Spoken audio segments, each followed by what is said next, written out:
la foudre, le plus commun des phénomènes extraordinaires. Autrefois, on croyait que la foudre incarnait la volonté toute puissante du monde céleste sur le monde terrestre. Souvent perçue comme l'arme d'un dieu du ciel, la foudre détenait un pouvoir aussi destructeur que créateur, symbolisant la force et la puissance du jugement des cieux. Ainsi, l'éclair symbolise le feu céleste, pouvoir fertilisant et étincelle de vie. Il incarne l'action transformatrice du ciel sur la terre, rétablissant l'équilibre au sein du chaos terrestre. Je suis Pierre Amoros, bienvenue dans l'infini dans un grain de sable.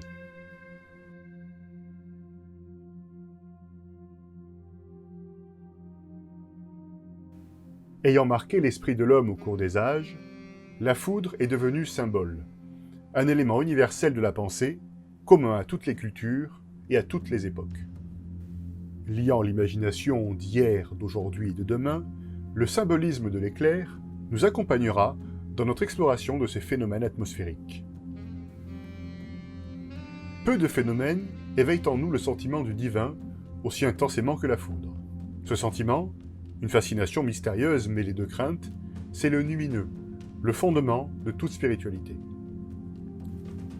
De nos jours, le mystère de la foudre persiste. Les éclairs demeurent des phénomènes peu compris, dont le fonctionnement et l'origine frôlent les limites de nos connaissances actuelles.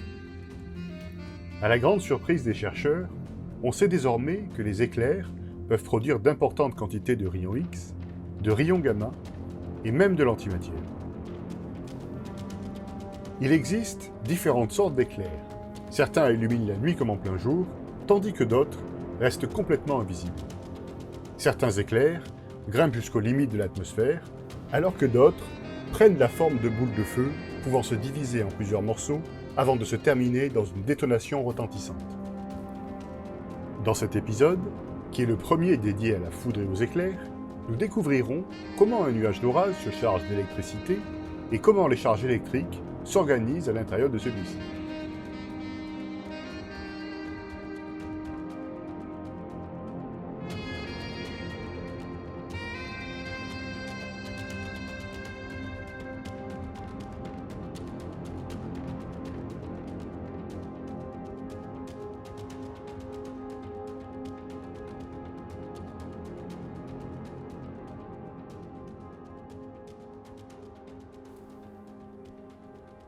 Les éclairs, ces immenses décharges électriques, serpentent dans le ciel sur des kilomètres et chauffent l'air à une température 5 fois supérieure à celle de la surface du Soleil.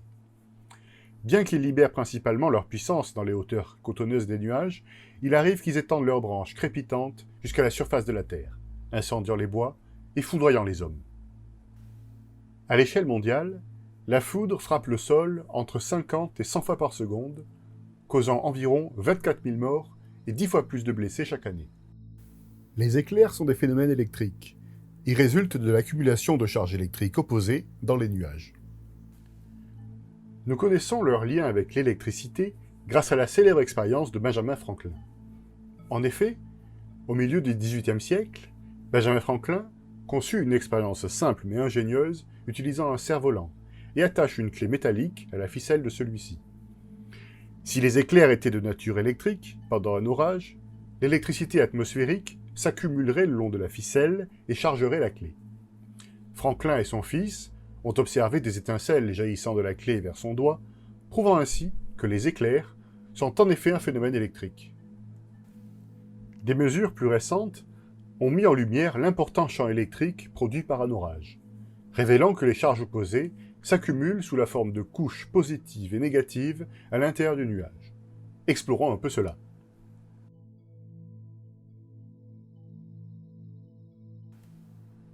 Selon les théories en vigueur, le nuage d'orage possède 2 ou 3 couches de charges différentes, étalées de manière horizontale.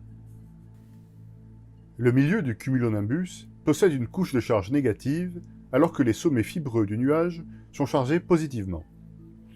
Il arrive très souvent que la base du nuage soit chargée de manière positive, mais cette couche semble moins épaisse et moins intense que les 2 couches principales. Cependant, les choses ne sont pas toujours si simples, et la théorie ne concordent pas toujours avec la réalité. Mais quel est le mécanisme derrière la formation de ces couches de charges opposées?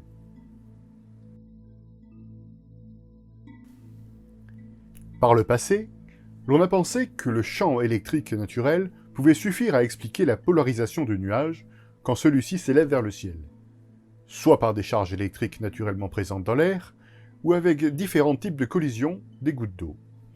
Mais aucune de ces théories n'a pu expliquer convenablement ce phénomène. La clé pour comprendre comment les hauteurs nuageuses se chargent en électricité se trouve dans la glace qui s'y forme. Le nuage d'orage en devenir, qui n'est encore qu'un cumulus congestus, jaillit vers les hauteurs de la troposphère.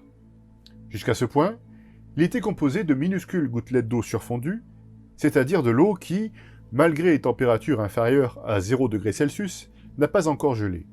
Ces gouttelettes se forment par la condensation de vapeurs d'eau invisibles présentes dans l'air autour de petites particules de poussière, comme nous l'avons vu dans l'épisode précédent.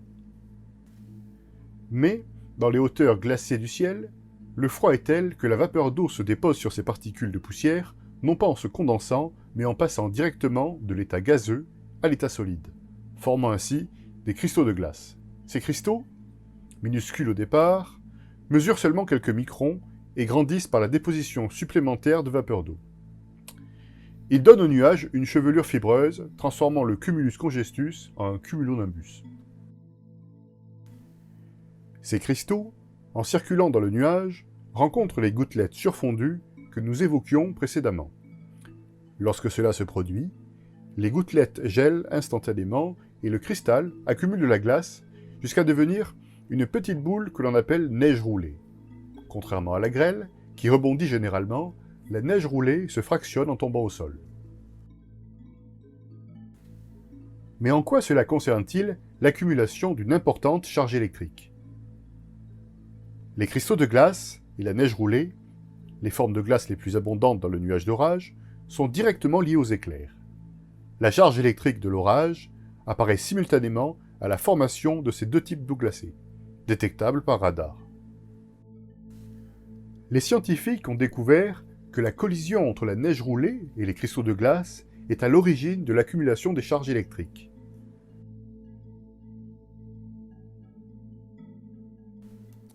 À l'altitude où cela se produit, la température avoisine les moins 15 degrés Celsius.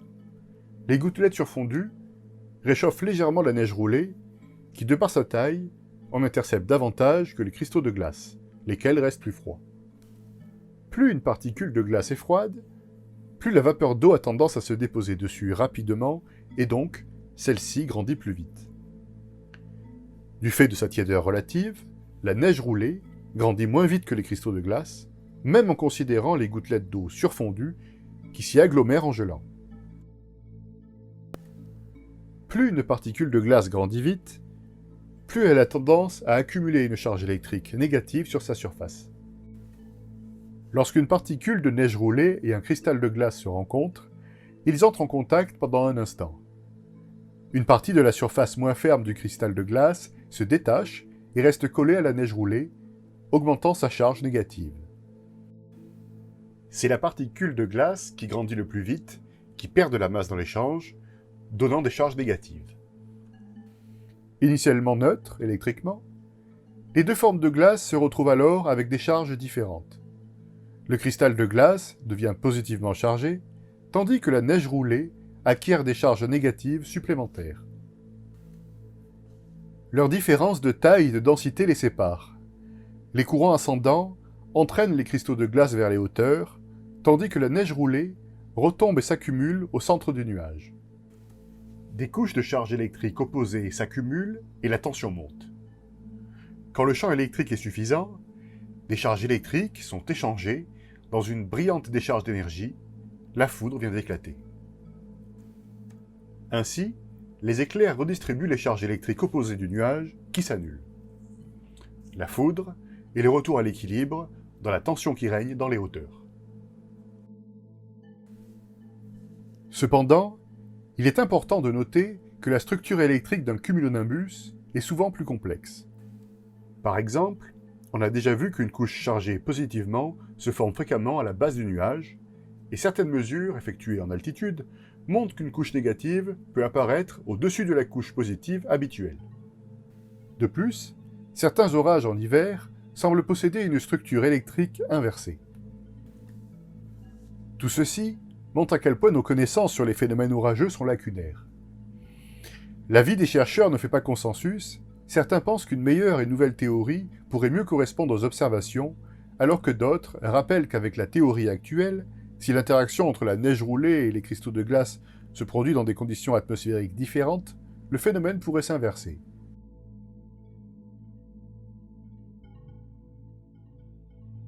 Cela nous rappelle que, quels que soient les efforts que nous investissons dans nos théories scientifiques, elles ne restent que des outils pour comprendre l'univers qui nous entoure.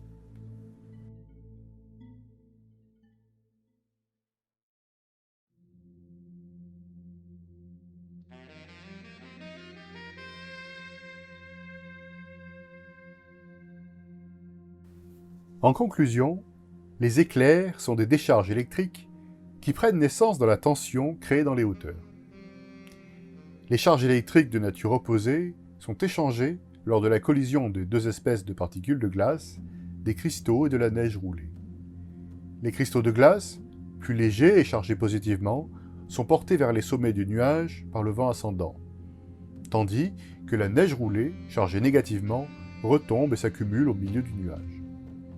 Ils forment des couches de charges opposées.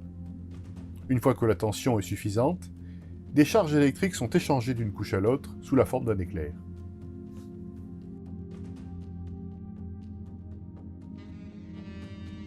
Chez les anciens, l'éclair était vu comme un symbole de vie et de mort.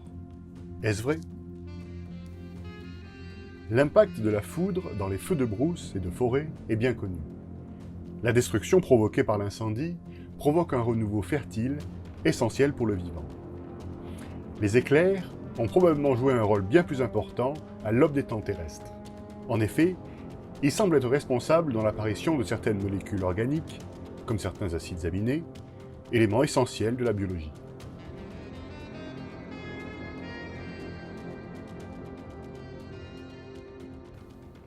Ainsi, les étincelles célestes, que sont la foudre et les éclairs, ont-elles pu allumer ou entretenir le feu de la vie?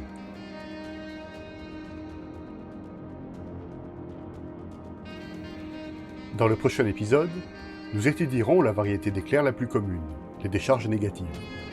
Nous examinerons comment celles-ci se forment et verrons l'étonnante suite d'événements qu'elles représentent, dans les quelques fractions de seconde où elles existent. Je vous remercie d'avoir regardé cette vidéo et vous dis à bientôt pour un nouvel épisode.